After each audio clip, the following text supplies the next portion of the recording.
الله الله الله الله الله الله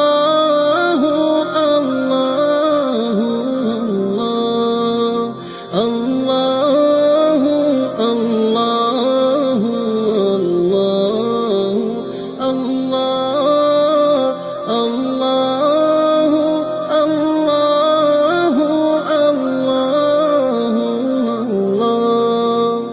الله الصبح بدا من اعوذ بالله من الشیطان الرجیم بسم الله الرحمن الرحیم. ګرانو قدرمندو کتونکو، امید لرم چې ټول بخیر او د عافیت په جامه کې به.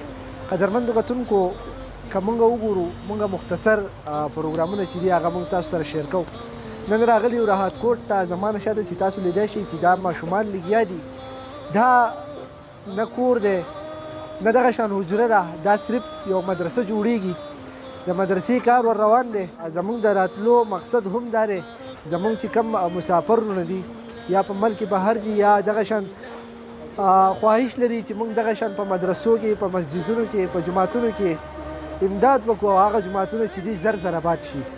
دلته په راحت کوټ کې موجود یو. دا مدرسه چې ده دا جوړیږي او په دې کې چې دی ستاسو د امداد ضرورت دی.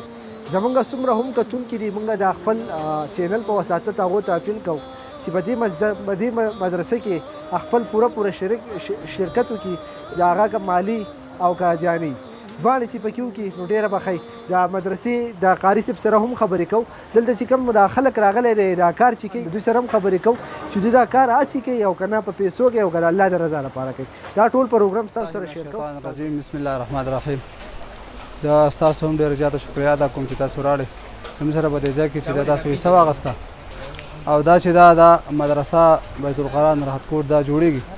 په دې کې به چې دی انشاءالله زموږ اراده دا ده چې په دې کې د قاعدې ناظرین والا او دوره حدیث دارالفتاح پورې چې دا په دې کې سبقونه وویلی شي او د دې سره چې دا په دې کې جماعت هم دی. دا تقریبا د 2.5 کروړه روپو چې د هغې سکیم دی، نقشه د دې چې دی هغه تیاره ده او د ځمکه چې دی نو موږ له څه کسانو د 2 کسانو 3 کسانو هغو راوقف کړې ده. د هغو چې دی نو الله پاک هغو له هم د دې اجر ورکړي. خو اوس په دې کې چې موږ ته د مټیریل ډېر زیات سخت ضرورت دی.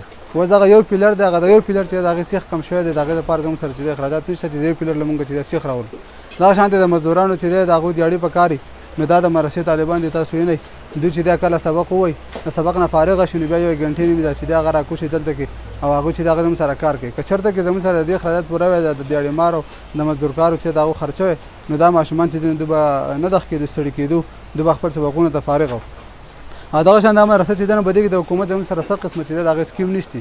د بعضې خلکو دا خیال دی چې یاره دا مدرسه خو چونکې غټ پروګرام دی نو خامخا به دا چې دی په حکومتي سطحه باندې دوی سره څه امداد یا صحیح نو هغې متعلق چې د هغې هېڅ فنډینګ هم نه ده شوی او نه چې دی موږ ته چا د هغې لپاره وینا کړې چې یاره موږ ته د هغې فنډ درکوو. دا موږ په خپله آب کې مدد آب کې دی چې دا موږ دا چې دی د هغې لپاره یاره څومره مسلمانان چې دي نو هغه د خپل آخرت جوړولو لپاره چې دی په دې کې حصه والي، ځکه چې څومره په دې کې دغه کېږي سبقونه ویلی کېږي، مونځونه به د جومات کې کېږي، هغه ټول چې دوی به پکې حصه وي. نو زمونږ چې دا څوک په خپل استطاعت باندې چې د مټیریلو امداد کولی شي، سیخ اخیستی شي، سیمټ اخیستی شي، مزدور له په خپل لاس باندې چې د هغه مزدوري ورکولی شي یا چې د هغه د باجرۍ یا نور چې د کوم څیزونه به کار وي د هغې دپاره هغه په خپله باندې چې دغه کولی شي. دا د تقریبا د مټې نه دېخوا د صخرې پورې چې دی په دې علاقه باندې دا چې دومره دغه نشته چې مدرسه بله نشته چې په هغه کې دا پوره د دارالفتاح پورې قاعدې ناظرینه والا دا ټول ضرورت چې دغه پوره شي او دا چې دی د یو عام مسلمانانو د هغوی دا فریضه جوړېږي چې هغه خامخا په یو ځای کې چې دی نو هغه دغه شانتې یو مرکز هغه موجود وي. زموږ دا خیال دی چې یاره دې علاقې چې څومره که فرض که یو کس سره ټیم نه هغه د خپل دنیایي مصروفیات د سهاري کوي، ماسپښینې کوي نو یو ټیم چې دی هغو ته فارغه په نږدې ځای کې هغو ته دا سهولیت پوری چې هغه کم سے کم هر یو انسان چې دی نو هغه که فرض که هغه مزدوري کوي ځان له یا هغه ځان له چې دی فرض که نوکري کوي او هغه ته څه قسمه ګنټه ټیم